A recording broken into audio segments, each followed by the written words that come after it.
Ito ay rated SPG. Striktong patnubay at gabay ng magulang ang kailangan. Maaaring may masiselang tema, lengguwahe, karahasan, sexual, horror o droga na hindi angkop sa mga bata. Magpapakita na naman si Carlos, pero huli na ang lahat. Si Lynette ay para na kay RJ. Makakalapit pa ba si Carlos sa kanila? Abangan natin. Abot kamay na pangarap.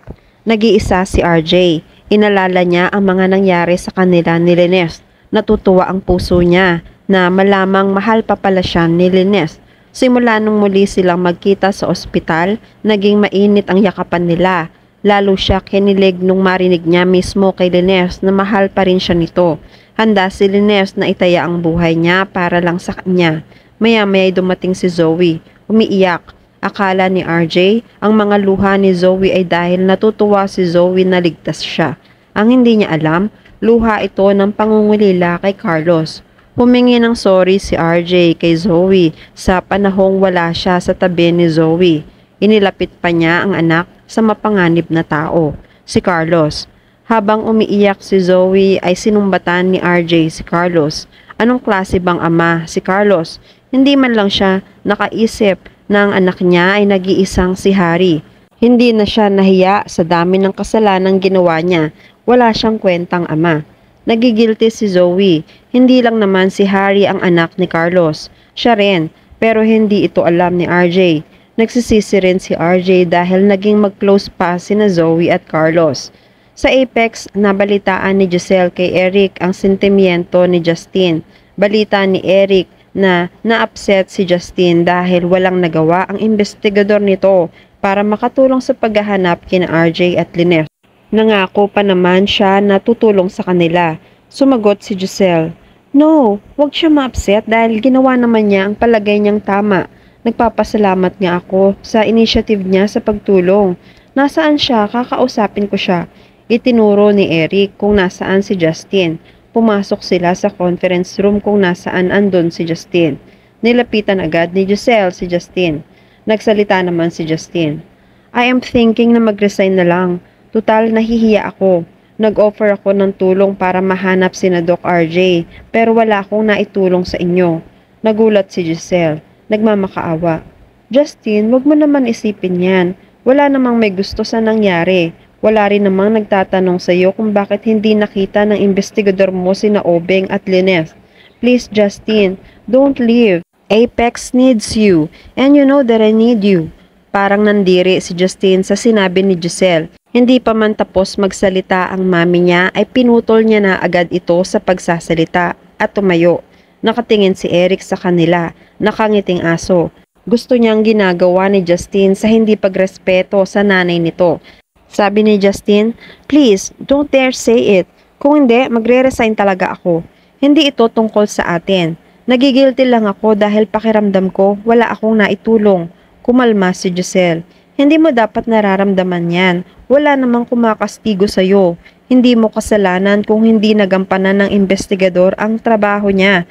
Please, huwag ka umalis. Ako na bahala kung mausap kina Obeng at Lynette. I'm sure katulad rin ng sinabi ko ang sasabihin nila." Natahimik na si Justin. Samantala, naisip naman ni Zoe na dalawin si Moira sa kulungan. Marami nangyari. Gusto niya ikwento lahat. Hindi naman nabigla si Moira sa mga kwento ni Zoe. Nagpatuloy si Zoe sa pagkukwento. "Naaawa ako kay Doc Carlos. Sana sumuko na lang siya kaysa manlaban. Mas lalo lang lalala ang kaso niya. Doc Carlos is still on the run. Hindi pa rin siya nahuhuli." Nagsalita si Moira. "Hindi na ako nagtataka dyan kay Carlos. Anak, sinabi ko naman sa'yo, parang cancer yan si Carlos. Mahirap puksain. May sarili siyang plano. Huwag ka na makikialam pa sa kanya at baka mapagbintangan ka pa ni na Giselle." Nalulungkot si Zoe. Kahit naman ganun si Doc Carlos, nagsilbi pa rin siyang tunay kong daddy dahil sa pagmamalasakit niya sa akin. Mabait siya sa akin. Naaawa rin ako kay Harry kasi sobrang naaapektuhan siya sa mga nangyari kay daddy. Pero hindi ko naman siya malapitan dahil pakiramdam niya nakikimarites lang ako sa kanya. Sumagot si Moira.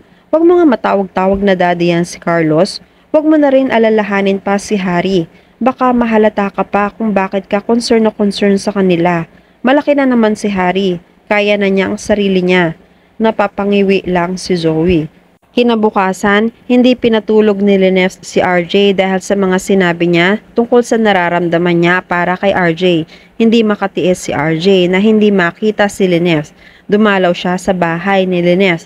Walang kaalam-alam si RJ na dumating rin si Carlos. Nagmamanman palagi kay Linef dahil obses siya sa pagmamahal kay Linef. Naging stalker na si Carlos ni Linef. Sa loob ng bahay ay hinarap ni Linef si RJ. Pinaghandaan ng tanghalian ni Linef si RJ. Nagkakasiyahan silang mag-anak, sina Annalyn, Josa at Tiang Susan. Mga kinikilig sa pagdalaw ni RJ. Napapangiti naman sina Linef at RJ sa tuksuhan sa kanila. Natapos na ang tanghalian. Nagpapahinga na sina Annalyn, Josa at Tiang Susan. Ang hindi nila alam ay nasa bakuran na si Carlos. Naghahanap ng tiyempo para makita si Linef. Hindi mo na siya nagpapakita dahil masakit pa ang sugat niya. Hindi siya makakalaban kapag nagkataon. Nakagawa naman siya ng paraan para makasilip na nga kay Linef. Laking selos niya nang makita niya si RJ at Linef. Dahil naiwan sa kusina sina RJ at Linef, hindi nakatiis si RJ.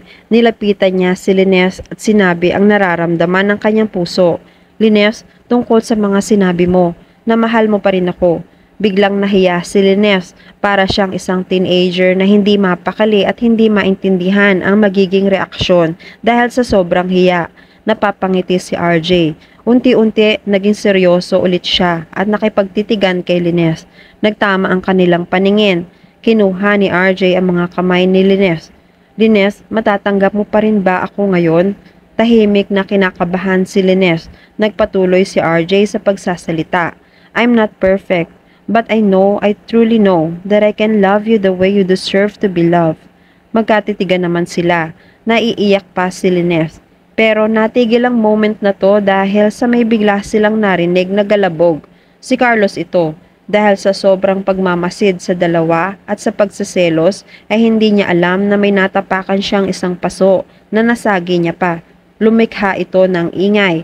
Nakita ni Carlos na lumingon si Linef. Agad siyang tumakas sa pag-aalalan ni Linef. Naalala niya ang trauma niya sa panluloob sa bahay nila noon. Naging alerto na siya. Pinahiran niya ang mga luha. Iniiwan niya muna si RJ para sundan ang pinagmulan ng ingay, pero sumunod pa rin si RJ. Parehas na silang naghahanap ng sanhi ng galabog na yon. Sabi ni Linef, "May napansin ka ba, RJ?" Sumagot si RJ, "Baka naman pusa lang yun ng kapitbahay na nakapasok lang dito sa loob." Kinabahan si Linef. Sabi niya, "Paano kung si Carlos yun? Paano kung magbabalik na siya? Natatakot ako." Niyakap ni RJ si Linef. "Huwag kang matakot. Narito na ako. Hindi na kita iiwan. Protektahan kita." Kung si Carlos man yun, hindi na siya makakagawa ng masama dahil sigurado masakit pa ang mga sugat nun. Samantala nakalabas na ng maayos si Carlos na walang nakakakita sa kanya. Nagbanta si Carlos, "Hindi kayo magiging masaya. Ako lang, Linef, ang nagmamahal sa'yo. Sa akin ka lang, Linef. Sa akin ka lang." At yan ang mga pakakaabangan natin sa Abot Kamay na Pangarap. Please like this video and please subscribe to my channel. At pakihit mo na rin ang notification bell para sa marami nating updates.